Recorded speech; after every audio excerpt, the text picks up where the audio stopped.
I'm joined by Marissa McCardell and Paiton Haga, who work media and communications for the WAPT and APT PT tours. How are you doing, Marissa and Paiton? Good. How are you doing? Thanks for having Good. us. We're Yeah, very excited. honored to have both of you. So yeah, just tell me about, you both work for the APT and WAPT tours. So just tell me about, the upcoming season that starts in about a month and a half. Yeah, so the men start a couple weeks before the women's do. So if you want to talk about that first, Yeah, go ahead. so this season we will have 11 events in 6 different states, which we're really excited about. Our first 2 week stretch will be in Louisiana. The first one will be in Alexandria, and that's the Coke Dr. Pepper Open. And then we'll head over to Kinder, Louisiana for the Coshado Casino Open. And so, yeah, we're just really excited. We're kind of, ready to get back into the swing of things. I know a lot of the guys are ready to get going. So yeah, everybody's just kind of looking forward to it. So yeah. Yeah, and then the women are going to have 11 tournaments this year, possibly 12 from like April to August. And then we're going to start in Mandeville, Louisiana for the North Shore Championship. And then we're going to head on to Lake Charles for the LeBurge Lake Charles Championship. So it'll be Nice. exciting. Well, good luck with the upcoming season. Yeah, Yeah, thank thank you. you. So Marissa, we'll start with you because you play golf. So tell me about growing up in California. How you got started playing golf, and tell me about some early golfing memories you have, from growing up, playing golf in California. Yeah, so I am from Clovis, which is kind of a small town right outside of Fresno in Central California. And growing up in Clovis, I was really blessed because even though it was in California, it was, a small town and kind of had that small town feel. And so everybody knew everybody, you'd go to the grocery store and see your teacher or, your neighbor. And so it was definitely a good place to grow up. And, it was kind of funny because I never thought I would ever get into golf. I come from a really family that loves sports, and so my dad was actually a Division I college baseball umpire for 21 years, and so Okay. naturally, growing up, I thought I'd go into the softball route. And then I think when I was about 9 or 10, I kind of decided, I was like, I don't know if softball's the right sport for me. And so I remember one day watching, I think it was an LPGA tournament on TV with my dad. And I turned to my dad and I said, I want to learn how to play golf. And so, I think it was the next week he got me lessons, and that's just kind of how I learned how to play the game. I would go out to the golf course every Saturday and would have golf lessons. And after my lessons, my dad and I would go to the clubhouse, and we'd always have a hot dog, a payday, and a blue Powerade for lunch. And then we'd go out and play 9 holes. And so, yeah, I just kind of fell in love with the game. And, anybody who plays it knows it's a grind. And so it definitely taught me a lot early on, which I'm really fortunate about. But yeah, that's just kind of, how I grew up in California and how I kind of got started into golf. Nice. And Peyton, you grew up in Kansas and you grew up playing volleyball. So, tell me about growing up in Kansas, playing volleyball and, what are some early memories you have from growing up playing volleyball? Yeah, so I grew up in El Dorado, Kansas, about like 20 minutes east of Wichita. It's like a small town, had like Mhm. 20 kids in my class or something like that. And then my older sister played club volleyball growing up. She's about 7 years older than me. So that's kind of how I got started, getting dragged along to all her practices. And I was just like, Mom, I really want to play. It's a big thing around, not so much like golf really in Kansas, so pretty unheard of. But yeah, so then I started playing club volleyball when I was 8, started traveling. My favorite memories were going to Colorado and playing, and then down to Nevada, Oklahoma, and just kind of going all over at such like a young age, learning to adapt to like having like that on the go lifestyle all the time. Nice. So Marissa, you attended Buchanan High School. So tell me, did you play high school golf or, what were you involved in during high school? Yeah, so I did play varsity golf all 4 years at Buchanan. Mhm. And I prior to high school, I actually played volleyball too. And so I was on the travel team and all of that. But going into high school, golf and volleyball were both in the same season. And so my coaches were like, you have to pick one, unfortunately. And I knew I wasn't going to be 6'3". I knew I wasn't going to be a middle blocker. So I decided I'm going to go, the golf route. And so, yeah, I played golf in high school, and because that was really the only sport that I had time to play and to practice, I kept myself busy with other activities. So I actually play the violin. So I was in the school orchestra, I was in National Honor Society, I was in, the student body, ASB communications. So I would do the morning announcements and, speak at all the assemblies and all of that stuff. So although golf was really the only sport I played in high school, I was, I tried to keep myself busy and kind of dabbing my feet in a lot of other activities. Nice. And Payne, you were a standout athlete at Dorado High School where you played softball and volleyball. So, what did it mean to finish your high school volleyball career with a school career record, 1,684 digs and 150 aces? And also tell me about your softball career. What was it like to finish third in state for softball in high school? Yeah, it's definitely a big accomplishment, especially when you put like a lot of like time and effort Mm. every single day. And it was kind of crazy to like realize I didn't even know those were my stats, but softball and volleyball are happening at the same time for me all the time because club goes on from September all the way to the end of like June. And then softball prime time is, at least in Kansas, I know it's different everywhere else. It's gonna be January to May. So I think it's kind of cool to have both going on and still be able to accomplish those big things like while putting the work into it. And kind of like softball growing up for me, it was just like small school, everyone's playing every sport, everyone's doing everything. So it's kind of more just like you took more of like learning how to be a teammate, how to play different roles, and how to adapt to that kind of thing. So, but it was cool to finish third. Definitely like one of those memories you're going to hold on to is like going to state. It doesn't really happen that often for everybody. So, Nice. And Marissa, for your freshman and sophomore years of college, you attended California Lutheran, where you got to play college golf. So tell me, what drew you to attend California Lutheran for your first 2 years of college? And what was it like to get to play college golf at California Lutheran University? So my dad grew up in Southern California, which is where Cal Lutheran is located. Okay. So we would go down to visit my family all the time down there, and I loved it. First of all, I'm a very warm weather type of person. And so anybody who's been to Southern California knows, except for this year because of the rain, but it's usually sunny and 75 year round, which is any golfer's dream, having good weather no matter what. And I also come from a very religious family. And so I knew, my freshman and sophomore years, I definitely wanted to kind of keep that religious community. And I wanted to play golf. And so I thought Cal Lutheran would be the perfect fit. And it really was for my freshman and sophomore year. I'm really blessed to have been able to go there. Because it was a smaller school, you really got to know your professors and your professors got to know you, which made it way easier. When we would be on the road for a few days and we would have to miss class, our professors knew us and knew who the student athletes were in class. And so they would reach out and make sure we were all caught up with homework or with any assignments. And also just being in Southern California, the golf courses that we were able to play, which were amazing. And so I really thought, at least my first 2 years of college, that would be a good fit for me and to be able to play golf. Nice. And Payne, for your first 2 years of college, you attended Newman University, where you got to play college volleyball. So, what drew you to Newman University? And how was your time at Newman, getting to play college volleyball? yeah, so I actually decided to go to Newman right as soon as COVID hit because I graduated in 2020. So then where I Okay. planned on going was a small school up in Colorado, a small D2, and they closed down the roads to get there because of COVID. It was a small little mountain town. So then I was like, oh my gosh, like what am I gonna do? And then Newman was like right down the road from where I grew up. And so then I was like, oh, I can play in front of all my friends, my family, which is makes playing any sport, anything that you do so much better is when you have your family around. So that's kind of what drew me. And then just played college volleyball there for 2 years and ended up transferring.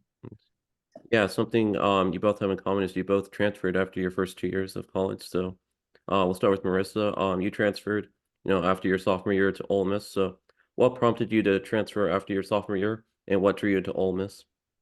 Yeah. So after my sophomore year, like I said, Cal Lutheran was a very small school. And after my sophomore year, I kind of felt like I was almost missing out on the bigger college experience. And I was really interested in sports broadcast journalism. And so I thought, what better way to actually, emerge myself and to get experience and go to a big SEC school. And, I also, like you said, I grew up in California, lived there my whole life. And so I think after my sophomore year, I was just ready for a change. And, going to Mississippi from California, that's quite a change. And so looking back, that was a really, really good decision, not only because I was able to meet a lot of new people, because going there, I didn't know a single soul. So I kind of had to step out of my comfort zone to, make friends. And also it just really gave me a lot of good experiences, being in that SEC atmosphere, going to football games, having all these extra activities that I can do to, help my career. And so, yeah, I remember the first time I went to go visit Oxford, I just fell in love, and I said, Mom, Dad, this is where I want to be. This is where I want to, finish college. And yeah, so I just fell in love with Oxford, and looking back, I'm really thankful and blessed that I was able to do that. And Payne, you transferred to University of Central Oklahoma. So what prompted you to transfer? What drew you to Central Oklahoma? And tell me, are you still currently a student, at Central Oklahoma studying marketing? And what year are you? Yeah, so I transferred at the end of my sophomore year to Okay. Edmond, and I kind of liked it because I was finally able to kind of get away from my small hometown, like something different but still close. It's like 2 hours away. They had a great volleyball program.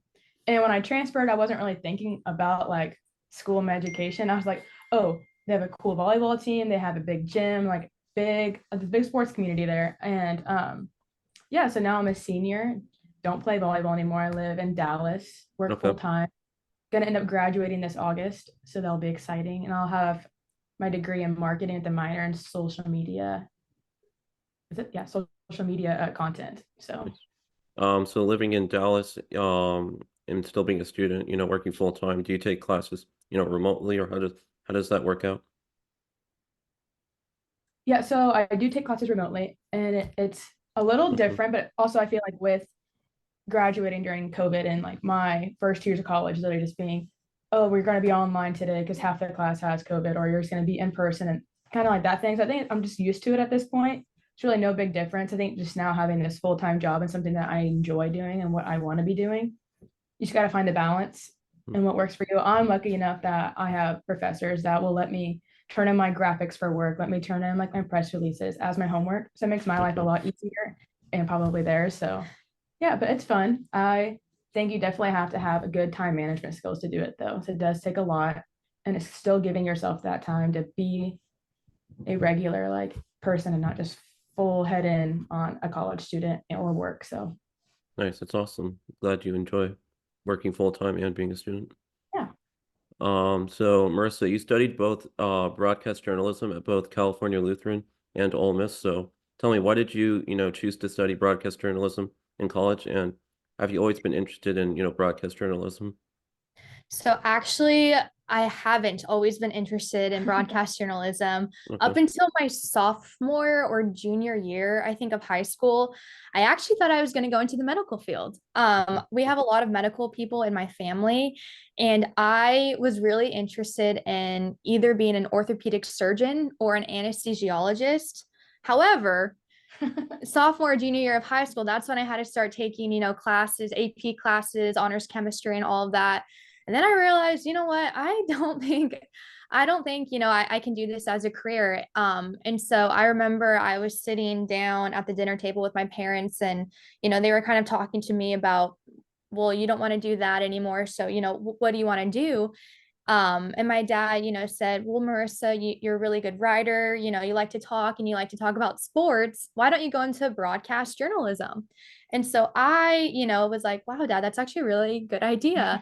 And so, starting my junior year, I started taking all the videography classes, all the AP writing, AP English, all that stuff. And, doing that, I realized, okay, this is actually something I'm really interested in. And, I wouldn't consider myself a shy person. So I was like, I think this would be good for me.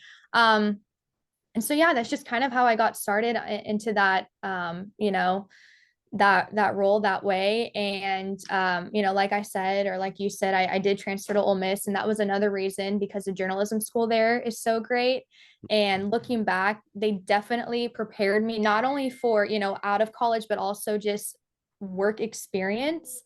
And so that I fell in love with that in the journalism school at Ole Miss, and that's just kind of how I was interested into broadcast journalism. Nice. That's awesome to hear that you fell in love with journalism. So, Marissa, I want to talk about your experiences at Ole Miss. So you were a news reporter for HottyToddy.com, and you're also a sports anchor and correspondent for the student TV station NewsWatch at Ole Miss. So just tell me about, your various experiences, working in journalism at Ole Miss. So working for hottytoddy.com, so that's our university's online newspaper. Okay. And at Ole Miss, you can either go the broadcast route for journalism or you can go into the print route. And so I was kind of like in between. And working for hottytoddy.com was more of a class almost. And so Okay. I did learn a lot, but it also made me realize and become more aware that, okay, I don't necessarily want to go into the print side of things. I want to focus on the broadcasting side of things. And so, being a writer for hottytoddy.com, it, definitely taught me how to meet those strict deadlines, how to interview people. And so with that being said, then I was also, introduced and got the opportunity to be the sports anchor and correspondent for NewsWatch Ole Miss, which I loved because I, was able to go to all the football games, basketball games, and, at the football games, I was in the press box and then I'd be down on the field and then I'd, had the chance to interview players, interview coaches. But unfortunately that was cut short because of COVID. But during that year or so that I had that opportunity, I learned a lot and I realized, okay, I definitely, now this is definitely something I'm interested in. And I just love being in that game atmosphere, no matter if it's, in a football stadium or a ballpark or whatever. I just realized that I want to be around sports and I want to be able to talk about them. So yeah, that was just kind of my experience with those. Nice. And Peyton, something interesting about you that I want to, hear more about is you were a data entry clerk for 7 years. So tell me, what was it like, being a data entry clerk for 7 years? Yeah, so I started doing that. Oh gosh, yeah, so 7 years ago. But working for my mom. She Okay. has a title company all throughout the Midwest, and just kind of a way to like make easy money throughout high school, but still like work somewhere where it's gonna work with my schedule because playing college club volleyball was time consuming all the time, but definitely taught me how to like interact with like customer service, figure out what my mom does, like how to talk professionally, email professionally, and it's kind of like that route of stuff definitely made me realize like where I would thrive. Definitely not sitting down 9 to 5 every day and just doing that takes a special type of person, I feel like, to do that. But yeah, so it was fun. You get to work with your mom every day. I got to show up, eat the snacks that she bought for the office, sit around, say hi to people, kind of have like a, I don't know, it was easy. Didn't really do that much with it though, so guess I got lucky there. And then Marissa, something, pretty cool is you got to intern for the PGA of America at the 2021 PGA Championship. And then you got to intern, at the Ryder Cup later that year in 2021. So just tell me, what was it like, interning for the PGA of America at the 2021 PGA Championship? And then also what was it like, interning at the Ryder Cup, in 2021? So I actually interned with the PGA Championship my last semester of college, which Okay. was kind of bittersweet. Mhm. Packing my stuff up and leaving all my friends behind for the last semester of college and moving to Charleston was kind of difficult, but I realized that this was an opportunity that I could not pass up. And I'm so happy that I didn't pass it up because just, I grew up watching golf tournaments on TV. And you don't realize, or at least I didn't realize, how much preparation goes into a single tournament before even the golfers get there, before the fans get there, before the media gets there. There's so much preparation that goes into that. And so at the 2021 PGA Championship, I was an ops assistant. And so I was a part of, building Mhm. things like that and being part of that preparation. And I mean, the course was Kiowa. So I mean, my office Mhm. every day was a golf course on the beach. You can't beat that, It was Yeah. it was beautiful. Mhm. And so I really enjoyed that and I learned a lot. And then I think it was my last week when my internship in Charleston was ending. I got an email from the Ryder Cup director at the time, and he asked me if I was interested in a position there, kind of as like hospitality office assistant internship. And I said, well, of course, I can't pass that up either. And so I packed up my things and I drove up to Sheboygan, Wisconsin for the Ryder Cup, which was an experience in itself. I think any golf fan or even any golfer would say that the Ryder Cup, especially on the first tee, it's just unbelievable. And it was really cool because, you know, at the PGA Championship, like I said, I was an ops assistant, but then at the Ryder Cup, I was working more directly with, you know, the championship staff, and I was more in the office, and I, you know, was able to work with some of the people from the PGA headquarters. Okay. And so just kind of having that different role and being a part of something so large and something so great and something that's international, which it was just such an awesome experience, and it made me realize even more that I want to go into the golf world no matter, you know, what it is. I know I wanted to be on the golf course, you know, for work at some point in my career. Nice. So Yeah, it's really incredible. And I'm sure those are two experiences, you'll remember yeah, for the rest of your life. exactly. So before joining the APT team in 2023, Marissa, you were a news reporter and weekend anchor for WDAM 7 in Hattiesburg, Mississippi. So just tell me, how did you end up joining, WDAM 7, and what was your experience, working for them? Yeah. So, you know, obviously anybody who wants to get into the broadcast field, you kind of have to take baby steps to work your way up to the top. And so I knew that I needed to get more experience in front of the camera.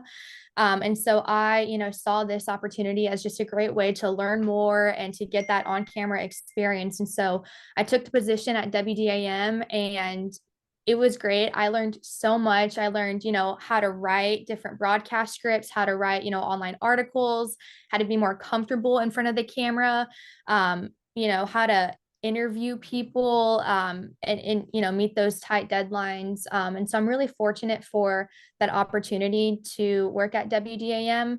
Um, yeah, I can't say enough good things about that. But you know, towards the end there, that's kind of how I think I got started in, you know, looking for jobs like the APT, because I was kind of getting that itch to be back on the golf course a little bit. And yeah, so you know, after my time at WDAM, that's when I found the position at the All Pro Tour. Nice.